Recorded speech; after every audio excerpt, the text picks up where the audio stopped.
Today I'll be showing you how to use the new config tool with Windows 10.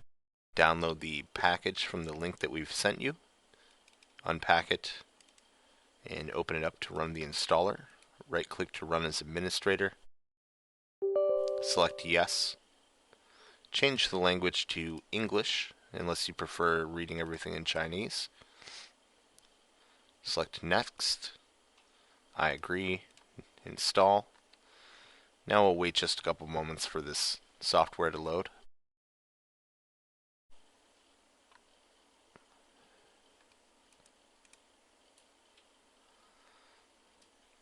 The installation is complete. So click on the Enjoy Now button. So we have an NVR attached to the network and an IP camera attached to the network. To change the IP address of a device, we'll click on the pencil icon next to the device, and we'll give it a new IP address. Upon refreshing, you can see that the IP address has changed. Give it one more shot.